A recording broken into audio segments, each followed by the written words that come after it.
Asylum Inc. presents Survival Instincts. The Drowned Choir of Blackstone Quarry. Day 1, June 23rd. The water looked black tonight, like spilled ink against the limestone walls. Danny dared me to swim the dead ring, that perfect circle of deep water where the old shaft used to be. Said I was chicken, said I'd never do it.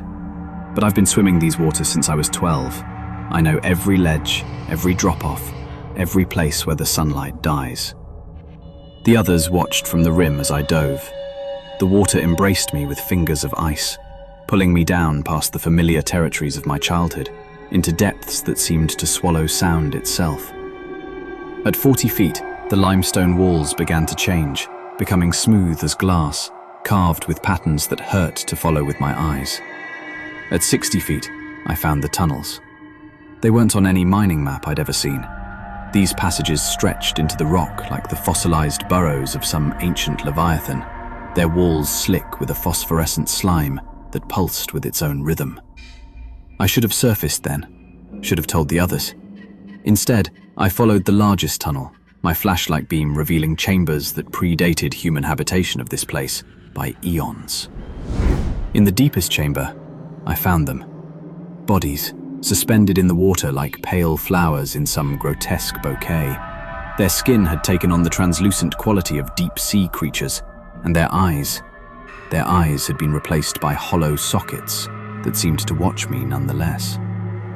But it was their mouths that made me flee, gaping wide in a silent chorus, as if they were singing songs only the water could hear.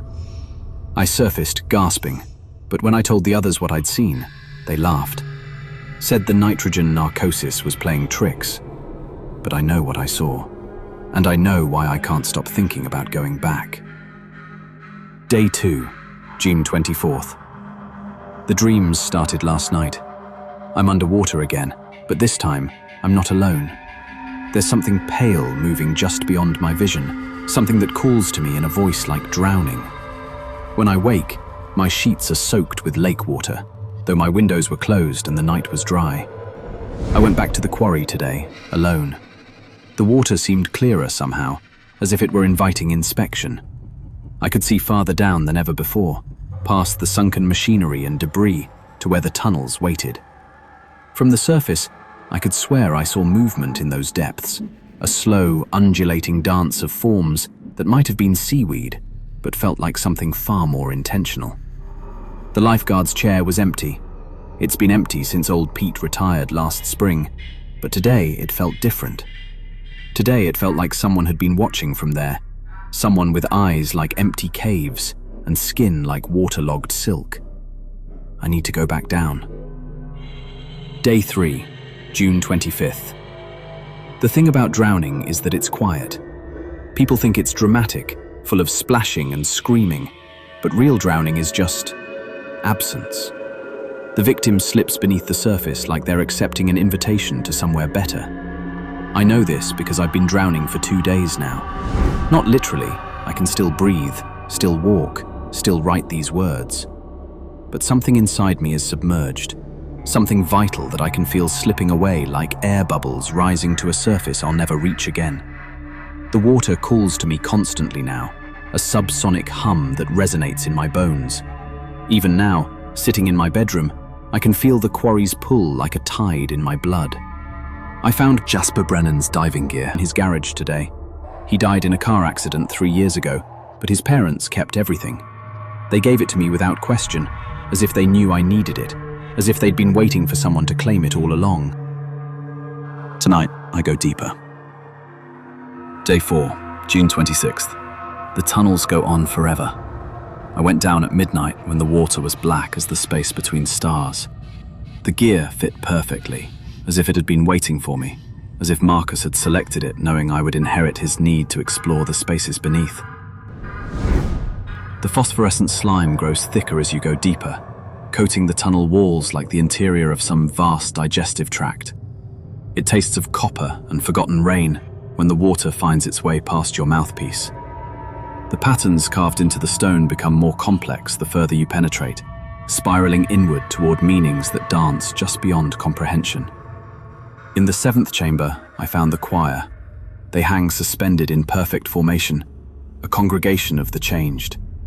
Their skin has become transparent, revealing the slow circulation of fluids that no longer qualify as blood. Their hair moves in the current like seagrass, and their mouths. God, their mouths never stop moving, shaping words in a language that predates human speech. But it was the one in the center that made me understand. It looked like Danny, or like Danny might look after months in the water. Its eyes had been replaced by clusters of luminous polyps that tracked my movement with alien intelligence. When it saw me, it smiled, and I realized it had been waiting. They all had. Day 5, June 27th. I can hold my breath for 17 minutes now. This shouldn't be possible. The human lung capacity doesn't work that way, can't work that way, but the water has been teaching me things that medical science never learned. My blood carries oxygen differently now, more efficiently, as if it's preparing for a transition I don't yet understand, but can feel approaching like a depth charge in my chest. The surface world grows more distant every day. Colors seem bleached, sounds feel muffled, and food tastes like ash. But underwater, everything is vibrant and alive and singing. The choir grows larger each time I visit, new voices joining the arrangement, new faces appearing in the depths with that same translucent beauty, that same patient hunger. I understand now why the mining company sealed this shaft in 1953. The reports mentioned unusual geological formations and worker disturbances, but the truth was simpler and far more terrible. They found the choir's nursery. They found where the water births its children, and now the nursery has found me. Day 6, June 28th. My parents think I'm sick. They're talking about doctors, about treatment centers, about intervention. They don't understand that I'm not sick. I'm evolving. The water has chosen me, just as it chose all the others who answer its call. I can see them sometimes, even on dry land. The translucent figures standing at the edges of my vision, beckoning me toward any body of water deep enough to hide in. They congregate around swimming pools, ornamental ponds, even the bathtub, waiting, calling, singing their silent songs of invitation. The quarry map I found in the library shows the truth they tried to hide. The original shaft wasn't flooded by accident. It was flooded by design, to contain something that had been disturbed during the excavation. The final survey report, dated 3 days before the sealing, mentions extensive organic deposits of unknown origin and acoustic anomalies suggesting extensive cavern systems. But there's more. There's always more. The bodies they found during the sealing weren't victims of industrial accidents. They were offerings. The miners had discovered something in the deep places, something that demanded tribute in flesh and water and silence. The company sealed the shaft not to prevent further deaths, but to prevent the spread of whatever was gestating in those underwater chambers. They failed. Day 7, June 29th. The choir is complete. I know this because I can hear the harmony now, not just underwater, but everywhere. It rises from storm drains and swimming pools, from every place water gathers and waits. The song speaks of cities beneath the surface, of grottos where the changed gather to worship things that never knew sunlight, of depths where human evolution takes new and terrible directions. My skin has begun to change. Not dramatically, not yet, but I can feel the slow transformation beginning in my cells. The transparency starts at the fingertips and spreads inward, revealing the delicate architecture of veins and vessels beneath. My eyes water constantly now, weeping a mineral-rich fluid that tastes of limestone and ancient secrets. I am becoming something the surface world cannot contain. Tonight, I join the choir permanently.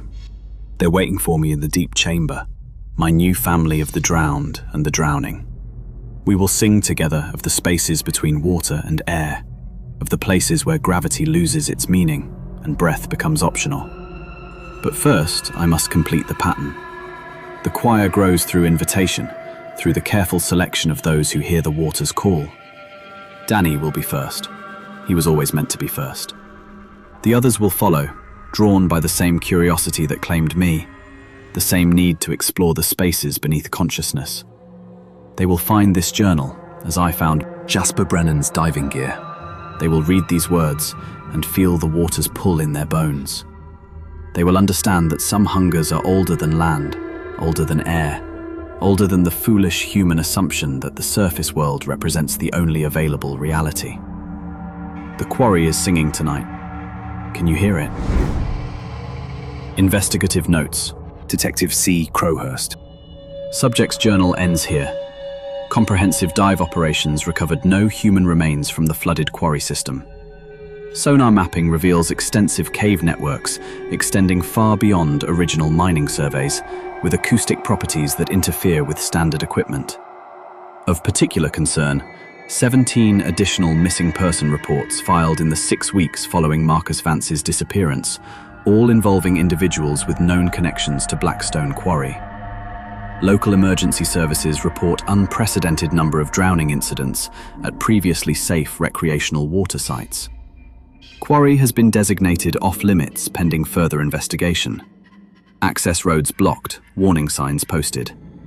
However, overnight surveillance consistently reports unauthorized vehicles in the area and evidence of continued swimming activity. Recommend immediate escalation to specialized units. Standard search and rescue protocols appear inadequate for this classification of incident. Personal note. I find myself driving past the Quarry on my evening route home, though it requires a significant detour. The water looks different at night, darker, more inviting. Sometimes I think I can hear something calling from those depths, something that knows my name and wants to teach me secrets the dry world will never understand. Request immediate reassignment to different caseload. Warning, this file is to be read only in well-ventilated areas, away from any significant body of water. Personnel experiencing auditory hallucinations, increased thirst, or dreams involving underwater environments should report to medical immediately. If you found yourself stirred, unsettled, or just a bit more wary of shadows, consider offering a like to feed the entity that powers these tales. And should you subscribe, you may yet survive to hear the next whisper from the void.